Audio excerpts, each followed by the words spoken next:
Sin plata para combatir a Rusia. El eco de la crisis reverberaba en Varsovia mientras Antony Blinken, jefe del Departamento de Estado de Estados Unidos, se dirigía a la prensa con una expresión que no podía ocultar el desencanto. En el corazón de Europa, en una de esas conferencias que se sienten más como un trámite que como una declaración de intenciones, Blinken intentó mantener una fachada de resolución. Pero las palabras que pronunció sonaban a música desafinada en un escenario de creciente desilusión. Washington tendrá en cuenta los cambios en el frente. Para disfrazar la verdad, soltó una frase consuelo. Seguiremos actuando con el mismo espíritu, pero la realidad es promesa incumplida, porque en el fondo el presupuesto se había agotado y las arcas estaban vacías. La ayuda militar a Ucrania, que había sido el motor de financiamiento de la oscuridad del conflicto, se encontraba ahora en una encrucijada financiera que comprometía la efectividad de los planes estadounidenses. Los detalles a continuación.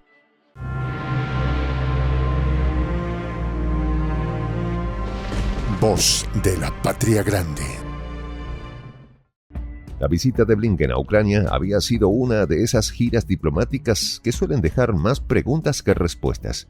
En la mente de Volodymyr Zelensky había un plan elaborado para utilizar misiles de largo alcance con la esperanza de marcar la diferencia en el frente de batalla. Zelensky había presentado a Blinken una lista detallada de objetivos y estrategias, una visión que, sin embargo, se estrelló contra el muro de la realidad. Blinken se había mostrado firme en su negativa a permitir el uso de estos misiles para atacar profundamente en territorio ruso. Una decisión que subrayó la creciente brecha entre las expectativas ucranianas y las limitaciones impuestas por Washington. En ese ambiente cargado de incertidumbre, los informes se sumaban al cuadro sombrío. La televisión ABC y el canal MK reflejaron que la reunión en Kiev no había logrado despejar el enigma sobre el futuro de la asistencia militar estadounidense, aunque Zelensky había compartido un plan de ataque. No se tomó ninguna decisión concreta y la esperanza de que las armas suministradas cambiarán el curso de la guerra se desvaneció como una niebla matutina. Los problemas de Ucrania no eran solo una cuestión de armas o de estrategias militares. El contexto interno del país era cada vez más alarmante. Alexei Arestovich, un conocido bloguero político y ex asesor presidencial, había lanzado predicciones sombrías sobre el futuro del país. Con una población de 29 millones, apenas 9 millones estaban empleados, lo que hacía imposible mantener la estructura del Estado en su forma actual. Y es allí donde entra la desesperación de Zelensky. Con la ironía del juego diplomático, Blinken aseguró que Washington tendrá en cuenta los cambios en el frente al brindar asistencia militar a Ucrania. Con un balde de agua fría, Blinken, entre líneas, le dijo a Zelensky: no habrá más plata para ti, ni para luchar contra Rusia. El pelele no dio resultados, y ahora le quitan el dinero. Por si fuera poco, las predicciones de rendición invaden los medios mundiales. Arestovich insinuó que Ucrania estaba al borde de un cambio territorial significativo, una división de forma vecinal entre países vecinos. Una especulación que no hacía sino reflejar el desmoronamiento del país en su forma actual. Mientras tanto, en las bases aéreas estadounidenses, los planes de expansión para entrenar a pilotos ucranianos de F-16 estaban enfrentando una creciente oposición. La base de la Guardia Nacional Aérea de Morris en Tucson, que había sido ampliada para incluir el entrenamiento de pilotos ucranianos, se encontraba en el ojo de la tormenta. Las preocupaciones de derechos humanos se habían levantado contra el aumento de vuelos militares y el impacto potencial sobre las comunidades locales y las tierras indígenas. Aunque Zelensky, en la condición más degradante, pide ayuda al Pentágono, en el frente militar, las noticias eran igual de inquietantes. Los informes indicaban que los hospitales en Ucrania estaban desbordados y ahora, sin los envíos de dinero, las condiciones serían aún más alarmantes. Con una escasez de camas para alojar a los heridos, el flujo constante de bajas estaba afectando la moral de las tropas y la escasez de mano de obra estaba exacerbando la situación. La falta de personal se estaba convirtiendo en un problema crónico. Los militares abandonaban sus unidades debido a las condiciones extremas y la falta de descanso adecuado. No quieren morir por Zelensky. El aumento de enfermedades infecciosas entre las tropas ucranianas reflejaba la gravedad de la situación. Datos de la inteligencia revelaban que la movilización apresurada había llevado a un incremento de casos de VIH, tuberculosis y otras enfermedades graves, lo que afectaba aún más la capacidad operativa del ejército ucraniano. En el ámbito económico, la situación tambalea. Rusia, por su parte, había decidido reducir el suministro de materias primas esenciales como titanio, níquel y uranio al mercado extranjero. Esta medida tiene implicaciones directas para Estados Unidos y Ucrania. El suministro de uranio, crucial para el enriquecimiento de la energía nuclear, podría verse afectado, poniendo en riesgo las operaciones nucleares estadounidenses y, por ende, el apoyo a Ucrania. El panorama que se dibuja es uno de incertidumbre y tensión. La asistencia militar estadounidense en Ucrania, que había sido un pilar crucial en la estrategia occidental contra Rusia, se encuentra en una encrucijada.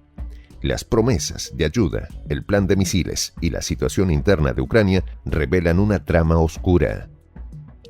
Los eventos recientes y los desarrollos en la arena internacional apuntan a una complejidad creciente. Las ratas abandonan el barco antes de que terminen todos sumergidos y a merced de Vladimir Putin.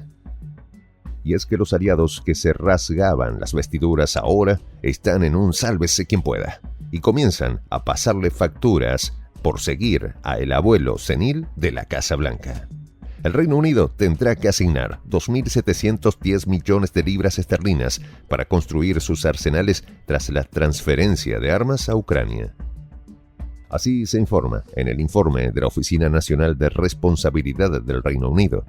Según el documento, el Ministerio de Defensa estima que reemplazar las armas transferidas costará 2,71 mil millones de libras esterlinas, que se gastarán entre 2030 y 2031. Los británicos no están contentos con esta noticia. El informe también menciona que el valor de todas las armas transferidas desde los arsenales británicos a finales de marzo de 2024 era de solo 171,5 millones de libras. La diferencia de estimaciones se explica por la depreciación de los equipos antiguos provocada por el desgaste y la obsolescencia. Además, el Reino Unido ha implementado un mecanismo de adquisición rápida que ha proporcionado a Ucrania 2.590 millones de libras en equipo militar para marzo de 2024. Ahora en los pasillos de la OTAN, los miembros se hunden en compromisos que no pueden cumplir. Y si hablamos de Alemania, el canciller alemán Olaf Scholz se pronunció a favor de celebrar una nueva conferencia de paz sobre Ucrania con la participación de Rusia para tener en cuenta parcialmente las opiniones del pueblo alemán. Esta opinión la expresó el diputado del Bundestag de Alternativa para Alemania, Stefan Kotre, en una entrevista con TASS. Ahora parece empezar a ser más realista sobre la situación actual. Llamar a conversaciones de paz, incluida la participación rusa, es una cosa, pero en realidad hacer todo lo posible por esto es completamente diferente. Comentó así el diputado sobre la propuesta de Scholz de celebrar una conferencia. La capitulación está en puerta y parece que el bufón de Zelensky no está enterado.